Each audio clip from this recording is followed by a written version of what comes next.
Hello guys, welcome to my new blog. आज मेरा blog है रुद्राभिषेक के ऊपर। आज मेरे घर रुद्राभिषेक है और बस पंडित जी आने वाले हैं और आपको हम एक चीज़ बताएंगे, रुद्राभिषेक कब से स्टार्ट हुआ और कैसे स्टार्ट हुआ, किसने किया, क्यों स्टार्ट हुआ। आज पंडित जी से मैंने उसके बारे में पूछा तो उन्होंने बोला आज ठीक है मैं बताऊँगा। तो अपडेट करते रहूँगा मैं आपको और बताता हूँ रुद्राभिषेक क्यों शुरू हुआ। सो मिलते हैं मैं।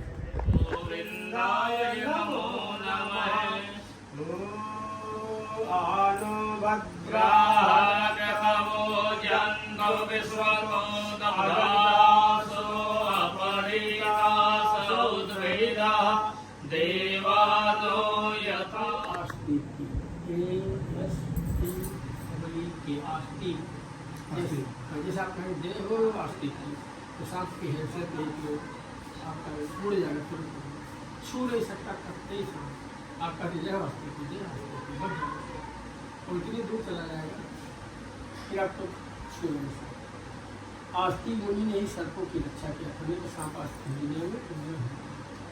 तो सर्प सत्रे तजे सर्पा आस्तिके नमचारक्षिता नमस्तस्मै नमस्तस्मै नमस्तस्मै नमो। आस्तिक मुनि जलारक्षित हे नागदेवता, आपको बार बार बार बार मेरा नमस्कार हो। एक सांप मुखै द्वारा उच्चरित रुद्र अष्टाध्यायी मंत्र द्वारा शिवोपरि अभिषेकम तदन गौरी गणेश नवग्रह देवता वरुण देवता कुबेर यक्ष, इसलिए शिवलिंग को लिखा हुआ।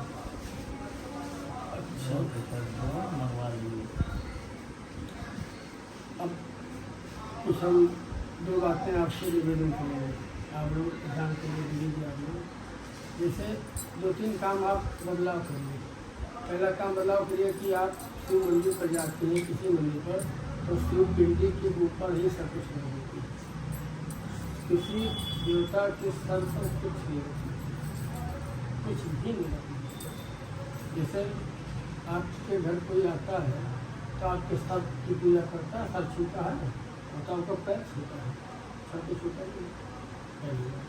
दूसरी बात, आपकी बहू आपने कहा चाय पिलाओ और ला के गिलासा चाय पिला कर देखती है, कैसा करेंगे। शिव के सर के ऊपर केवल जल और चंदन ही रखना चाहिए, अच्छा भी नहीं रखना चाहिए, किनारे किनारे सब श्रृंगार होता है। ये चेंज करिए। दूसरी बात, शिव जी को धूप धूप से बहुत मतलब है, आप होगी तो आपके धूप लिखा धूप और सही लिखा, लेकिन एक प्रतीक धूप लेते हैं। प्रतीक माने काल्पनिक धूप लेते हैं। फूल ले लो और आपसे बन के दिखाओ, तुम धूप दिखाओ, फिर एक फूल ले लो, तुम दीपक जलाओ। क्यों?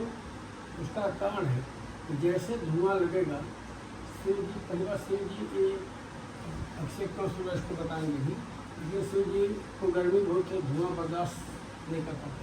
सर्प बिल्कुल बर्दाश्त नहीं, जहाँ धुआं हुआ सर्प बिल्कुल भग जाएगा, रुक नहीं सकता। और जब जब सर्प भाग जाता है तो शिव जी अपमानित होता है, शिव जी को पीड़ा होती है। शिव जी का विवाह हो रहा था, शिव जी ने सर्प का नूर बना लिया, सर्प का कुंडल बना, सर्प कुंडल पेट, लेकिन एक छाला पहन लिया, उसको एक साथ ऐसे बांध दिया, उसमें न नाड़ा था न बटन था।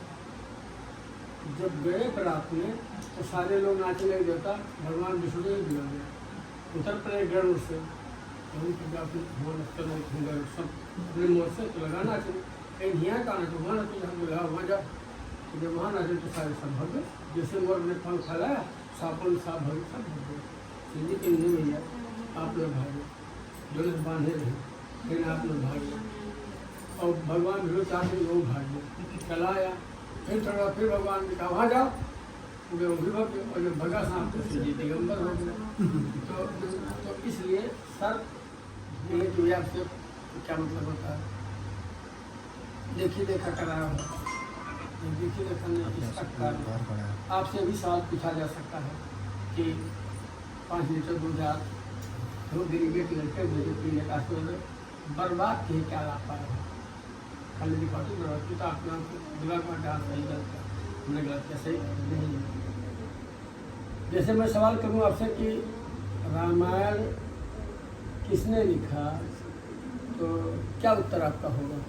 तुलसीदास तुलसीदास जी ने लिखा, उन्होंने रामचरित मानस लिखा है। रामायण लिखा था वाल्मीकि। हाँ वाल्मीकि। जब वाल्मीकि ने रामायण लिख दिया तो कोई ऐसा व्यक्ति रहा होगा जो उसको पढ़ने का पहले सौभाग्य मिला होगा, वो कौन सा व्यक्ति? धर्म पर चर्चा करिए। कोई व्यक्ति रहा होगा जो पहले सुना होगा रामायण, और वो जगह कितनी पवित्र है जहाँ पहली बार रामायण पढ़ा गया। जब आप इस पर चर्चा करेंगे तो इसको हिंदू है जानने पुस्तक रामायण को लिखा वाल्मीकि, और सबसे पहले व्यक्ति पढ़े लवकुश में। लवकुश अगर आपने रामायण से लिखा हो तो लवकुश पढ़ रहे थे और भगवान राम सुन रहे थे। लवकुश गा गा करके रामायण बता रहे थे, भगवान राम सुन रहे थे। उसी तरह ये रुद्राक्ष से पहले कोई व्यक्ति किया होगा। जब इस पर आप जाओगे तो भगवान एक नारायण एक पिक्चर बना रहे थे। उस पिक्चर का एक रील था समुद्र मंथन। समुद्र मंथन क्या हुआ? अमृत की खोज के लिए समुद्र मंथन हुआ। समुद्र में तय पाया गया देवता और दानव दोनों मिलकर के मंथन शुरू किए। उसमें एक शर्त थी कि एक निकलेगा, जो कुछ निकलेगा एक आप लेंगे एक हम लेंगे, बारी बारी से हम आप लेते रहेंगे, और अमृत जब निकलेगा तो हाफ हाफ से होगा, उसमें बारी बारी से नहीं होगा, हाफ हाफ से। लक्ष्मी जी निकल गई। और लक्ष्मी जी का कैसे दोनों पार्टी से झगड़ा हो गया कि नहीं हम लेंगे हम लेंगे हम लेंगे, वही रुक गई नहीं। तो नारायण ने कहा कि झगड़ा खत्म कैसे करना, काल हमारे पास है, लक्ष्मी जी को अपने पास और तुम लोग तो चलो नारायण। अब जब काल कुट विष निकल गया तो नारायण की भी हिम्मत छूट गई कि नहीं, और देवता दानव कोई नहीं लेता। लक्ष्मी जी को तो नारायण ने ले लिया लेकिन विष नहीं ले लिया। कहा विष कौन लेगा, फिर रेल रुक गई, पिक्चर हुई खड़ी, आगे बढ़े न रही। तो भगवान नारायण ने कहा भोलेनाथ से कि आप जाकर के पिए। भोलेनाथ क्यों पी गई, कोई किसी के कहने जहाँ थोड़ा पिए, भोलेनाथ कहते तो हम तो पी लिया। लक्ष्मी जी का आप ले हो पिज़्ज़ा हम पी ली, देवता लेते में दानो, लेकिन नहीं, 4 लोगों की बात को जरूर मान लेना चाहिए। अब आप इसे सुनिए, 3 काम अगर आप कर ले जाइए तो दुनिया में आपका कोई जोड़ नहीं है। पहला काम, सूरज की गर्मी को बर्दाश्त करना। अगर आप सूरज की गर्मी खूब बर्दाश्त करते हैं, धूप रहते हैं, तो विटामिन डी कभी नहीं कमी होगी, हड्डियाँ कभी आपकी सब हो ही नहीं सकती। ये लोग बताते हैं इतना पावर है विटामिन डी। तो सूरज की गर्मी बर्दाश्त कर लिए तो आप बलिष्ठ हो जाएंगे। और अगर बाप की गर्मी बर्दाश्त कर ली, ये 2 गर्मी को बर्दाश्त नहीं करो, सूरज गर्मी नहीं बर्दाश्त और बाप की गर्मी बर्दाश्त कर लिया तो कभी फेल नहीं होगी। और सूरज की गर्मी बर्दाश्त कर लिए तो कभी संरोग नहीं होगा, कभी बीमारी नहीं होगी। और हमेशा पानी से पसीना से नहाने की कोशिश करो, इतना मेहनत करो कि शरीर से पसीना निकले, फिर आप बेजोड़ है। तो शिव जी ने, भगवान ने कहा ठाकुर जी ने कि आप जिसका पान करो, तो शिव जी क्यों करते हो? लेकिन शिव जी ने किया क्योंकि 4 लोग की बात बिना तर्क वितर्क के मान लेना। किसकी कि गुरु पितु मातु स्वामी हित बानी, गुरु पितु मातु स्वामी हित बानी, बिनहि विचार करो शुभ जानी, बिनहि विचार। इन 4 लोगों की बात, गुरु की बात, माता की बात, पिता की बात और अपने मालिक की बिना विचार के मान लेना चाहिए। शिव जी ने हलाल पीना शुरू किया क्योंकि वो उनके गुरु थे, भगवान उनके गुरु थे। तो जैसे उन्होंने पिया शिव जी ने, बाएं तरफ माता पार्वती बैठी थी, ये माता पार्वती दाहिनी तरफ बैठी हुई थी, वो भी बाएं थी लेकिन पंडित जी कहने देने तो इनको जो है देवता कोई अपनी पत्नी को दाहिने बैठाता नहीं है, भूल के भी सब बाएं, जितने फोटो लगे होंगे आप घर में सब बाएं ही बैठाते, कभी दाहिने बैठाते नहीं। हम लोग तो दाहिने बैठाते हैं। उसका कारण देवता अपनी पत्नियों के नाम से जाने जाते हैं हमारे यहाँ पत्नियाँ हम लोग के नाम से जानी जाती हैं। तो लक्ष्मी जी के नाम से नारायण जाने जाता है। आप कहते हो देव जी के बाद विकास हुआ। उसके पहले जब भगवान राम को लंका पर विजय प्राप्त करना हुआ तो चले गए अगस्त ऋषि के पास। अगस्त ऋषि हथियारों के प्रणेता थे, वैज्ञानिक थे, बड़े ऋषि थे। पहले नंबर पर अगस्त जी थे, उस समय जो हथियार बनाते थे। दूसरे नंबर पर थे विश्वामित्र जी, वो भी हथियार बनाते थे। विश्वामित्र जी भी हथियार बनाते थे। तो लोग हथियार दोनों बनाते रहे। भगवान राम ने पूछा गति से कि कैसे जीतूं रावण को। पहली बात तो ब्राह्मण है, हम क्षत्रिय हैं, एक सीढ़ी नीचे है। हमारे अयोध्या में थोड़ा थोड़ा सोना कहीं कहीं लगा हुआ है। उसका लंका फर्श लेकर छत्तर सोना है। उम्र में बड़ा है, सेना उसके पास उससे ज़्यादा है, तो लड़ाई कैसे जीतेंगे? तो उन्होंने बताया था, तब उन्होंने बताया था, कहा कि राम अरे इच्छित फल बिनु सियो अवराधे, इच्छित फल बिनु शिव अवराधे, लहयन कोटि जोग जप साधे। करोड़ों करोड़ों पूजा कर डालो, करोड़ों करोड़ों तपस्या कर डालो, बिना शिव की पूजा के किसी इच्छा के कुछ कदाप कदाप कदाप नहीं होगी। उन्होंने कहा कि अच्छा, तो शिव जी कहाँ मिले हैं? दक्षिण भारत में शिवलिंग नहीं था, एक भी शिवलिंग। शिवलिंग उत्तर भारत में बैजनाथ तक गए थे, उसके बाद उन्होंने शिवलिंग है था। तो उन्होंने कहा स्थापना कर दो ही। तो कहा कौन कराएगा स्थापना? भगत जी ने कहा रावण करा देगा। फिर रावण तो करा देगा, रावण को बुला नहीं पड़ेगा। 50 किलोमीटर बर्ग एरिया में रावण ने लंका को सुरक्षित कर रखा था। चिड़िया पर नहीं मार सकती थी, और जो जाता मार दिया जाता। कौन जाएगा? एक मीटिंग हुई तो उस जमाने में सबसे विशाल काय शरीर थी कुंभकर्ण की, लेकिन कुंभकर्ण को किसी ने देखा नहीं, तो लंका वाले नहीं देखेंगे। कारण क्यों कभी निकलता नहीं था, और रावण को उसी से भय था, निकलेगा तो बाहरी दुनिया में क्या हो रहा देखेगा, तो भय उससे। तो उसको एक कमरे में कैद कर रखा, और आगे सारांश के लिए जगह तो उसको जो कुछ मांगे देते रहो, मदिरा पिलाते रहो, जो भी खाना खाते रहो, लेकिन निकलेगा नहीं। तो नहीं निकलता था। और जब वो ब्रह्मा जी की तपस्या किया और कहा ओम ब्रह्मदेवाय नमः, उसके भी शरीर से लपटें निकलने लगी। ब्रह्मा जी को आना पड़ा, सारे देवता त्राहिमाम भगवान के साथ कहेंगे कि क्या होगा, अभी वरदान दे देंगे ब्रह्मा जी को। एक तो बड़ी है तो वरदान पाएगा, पूरा सब कब्जा करेगा। तो ब्रह्मा जी की पुत्री है माता सरस्वती जी। नारायण ने ही देवताओं कहा कि जाके ब्रह्मा जी की पुत्री के शरण जाओ। तो माता सरस्वती के पास लोग गए, माता आप बचाओ। तो वो ब्रह्मा जी ने पूछा बोलो क्या चाहते हैं? तो कह रहा था इंद्रासन चाहिए, इंद्रासन, इंद्र का आसन। लेकिन जब कहने लगा इंद्रासन नहीं कह पाया, उसके मुझसे निद्रासन इंद्रासन को उसने निद्रासन कह दिया। ब्रह्मा जी तो सोता था, निद्रासन पा गया। तो उसलिए लंका वाले देखे नहीं थे। दूसरे नंबर पर सबसे विशाल काय शरीर थी बनवासी राम जी का, बनवासी राम बोलते हैं, शिवलिंग के सामना करना चाहते हैं। पहले पर्चा बना दिया, शुरुआत बता दिया, कहा कि कराइए। रावण चला आया। भगवान ने सोचा हमारा दो काम हो जाएगा। पहला काम होगा कि हनुमान जी हमारे भक्त हैं, इनको बड़ा गर्व हो गया है, इनका गर्व, इनके बल को चकनाचूर करना है। तो भगवान ने कहा हनुमान जी से कि तो हनुमान जी शिवलिंग कहाँ मिली? तो कहीं कहीं तो स्थापना कैसे हो? कहीं की जा हम जाते कैलाश उठा रहे। हाँ कहीं जब तो पठे दिन कैलाश शिवलिंग लाओ। रावण पहुँचा, रावण का बैठा। रावण ने कहा कि रावण तुम्हारी पत्नी, मेरा पत्नी को पूजा कैसे होगी?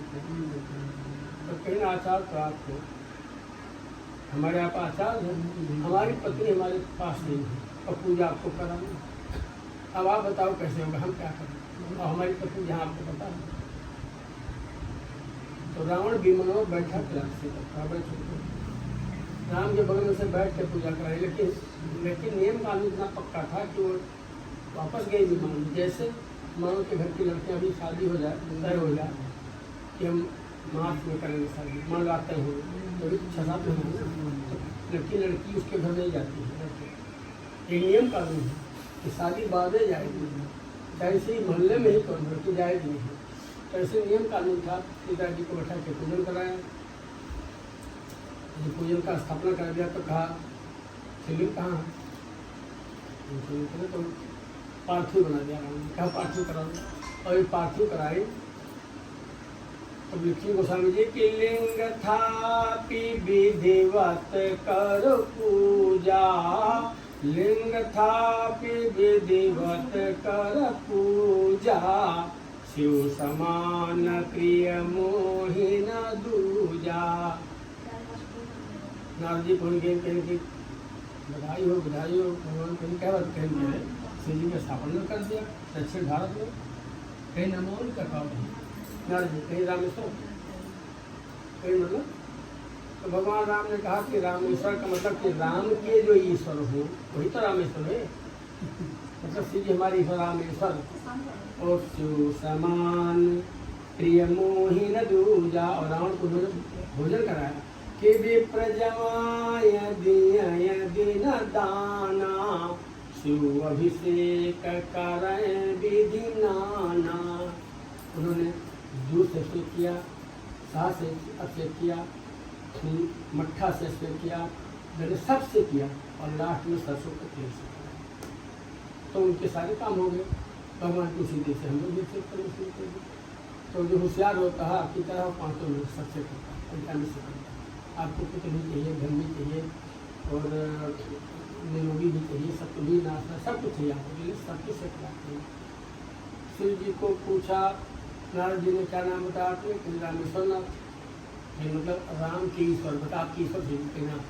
चले गए कैलाश में, बधाई हो बोले ना, लेकिन बोला जी इस बात का भैया, अब राम के गुरु हो गए, ईश्वर हो गए, फिर कैसे कहीं वहाँ स्थापना हो गया, रामेश्वर नाथ पड़ेगी। शिव जी कहीं आप ब्राह्मण हो, आपको गलत व्याख्या शब्दों का नहीं करना, हम लोग करें तो ठीक, आप क्यों करते हो, किंतु कहीं रामेश्वर का मतलब राम ही जिनके ईश्वर हो वो रामेश्वर हो, रामेश्वर माने राम के ईश्वर, तो कहीं राम ही जिनके ईश्वर हो, उलट दिया शिव जी ने। तो उसके बाद से अभिषेक शुरू हो गया है, तब से हम लोग कराते हैं। फिर ब्रह्मा जी ने कराया था, ब्रह्मा जी ने को कराया था। एक बार शिव जी ब्राह्मण की बस्ती में चले गए, नंगे थे, ये दूसरी कहानी है। तब से आप मिलता घुमा के लपेट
त्रिभुवन महिमा विदित तुम्हारी, नमः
जी का गुरु जी का ध्यान करिए।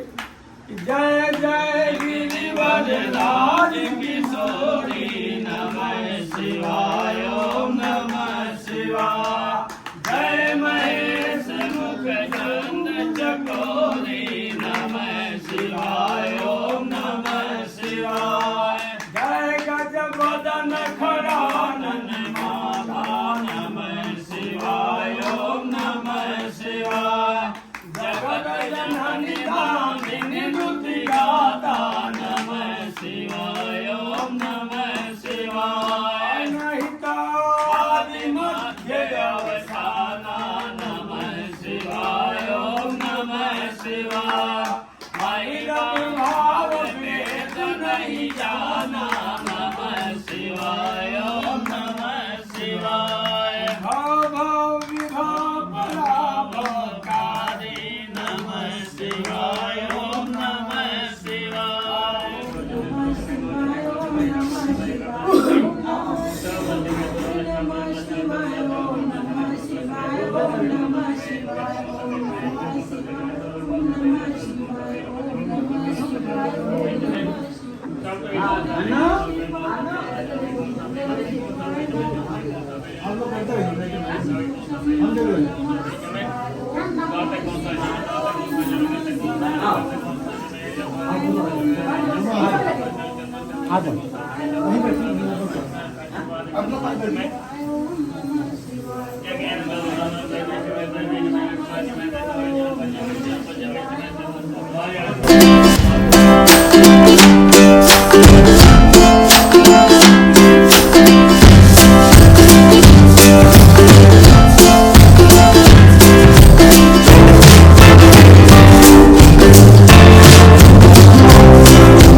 एक भी नहीं चलेगा ऐसे।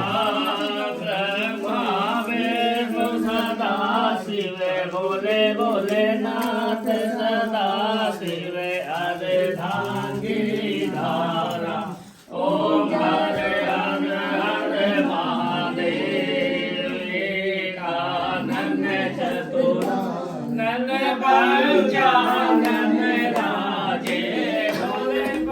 सो गाइस फाइनली पूजा खत्म हो गई है और मैं वो थक गया हूँ, मैं आराम कर रहा हूँ, खाना नहीं खाया हमने। पूजा हमारी ख़त्म हो चुकी है और अभी पूरा दिन बचा हमारा, तो आपको अपडेट करते हैं कुछ देर बाद। सो गया था क्योंकि मेरा सर दर्द हो रहा था बहुत। मैं उठा हूँ, उसके बाद जो रुद्राभिषेक के बाद हमने जो भी सामान था उसको नदी में डालना होता है, तो वही मैं डालने आया था और डाल के फिर मैं वापस घर जा रहा हूँ। और अर्णव भी पीछे रह गया, आ नहीं रहा है, वो अपनी डैडी का भी वेट कर रहा है, उसको लग रहा है मैं वहाँ पे हूँ। तो चलो गाइस फिर चलते हैं। ये गई अपनी गड्डी ऑन, ये देखिए हम उसको करेंगे बैक और चलते हैं घर। सो गाइस फाइनली हम घर आ चुके हैं और जो है हमने उसको डाल दिया, घर आ गए और आज का ब्लॉग हम इसी पे खत्म करते हैं। आप लोगों को कैसा लगा बताइएगा, लाइक कमेंट शेयर सब्सक्राइब करना मत भूलिए।